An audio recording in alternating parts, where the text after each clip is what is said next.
আজ সকালে নববর্ষের পূর্ণতিথিতে বালুরঘাটের ঐতিহ্যবাহী বুড়াকালী মন্দিরে পুজো দিলেন বিজেপি রাজ্য সভাপতি তথা বালুরঘাটের লোকসভা কেন্দ্রের বিজেপি প্রার্থী সুকান্ত মজুমদার।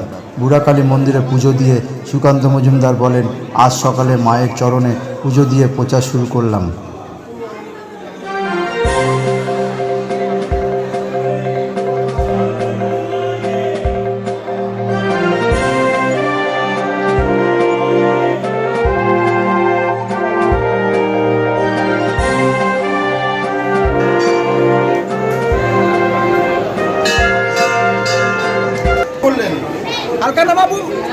এই জেলা তথা এই বালুরঘাট শহরে যেখানে আমার বাড়ি, সেইখানকার অধিষ্ঠাত্রী দেবী বুড়ি কালী মাতা, শতাব্দী প্রাচীন এই মন্দিরের পুজোতে যেহেতু এখানকার ট্র্যাডিশনই নববর্ষের দিন মানুষ এখানে পুজো দিয়ে দিন শুরু করে, আজকেও মায়ের চরণে পুজো দিয়ে আমরা দিন শুরু করলাম, আমি দিন শুরু করলাম।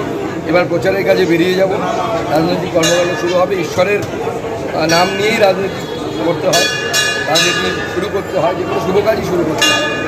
মায়ের আশীর্বাদে পশ্চিমবঙ্গবাসীর কাছে মায়ের আশীর্বাদ চাইলাম পশ্চিমবঙ্গবাসীর জন্য, এবং আজকে বালুরঘাট লোকসভা তথা পশ্চিমবঙ্গবাসীর কাছ থেকে আমি আশীর্বাদ চাইছি যেন পশ্চিমবঙ্গকে সঠিক দিকে নিয়ে যাওয়ার জন্য, মায়ের পথে নিয়ে যাওয়ার জন্য পশ্চিমবঙ্গবাসীর আশীর্বাদ, এবং এই পশ্চিমবঙ্গকে বোম, গুন্ডারাজ, কাটমানি, সন্দেশখালী এর থেকে বাঁচানোর জন্য এটা মাতৃ সাধনার জায়গা গোটা পশ্চিমবঙ্গ বা গোটা বাংলাটা।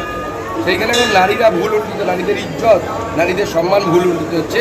মায়ের কাছে প্রার্থনা করলাম, মা শক্তি দাও, এই জায়গা থেকে পশ্চিমবঙ্গকে যেন আমরা বের করে আনতে।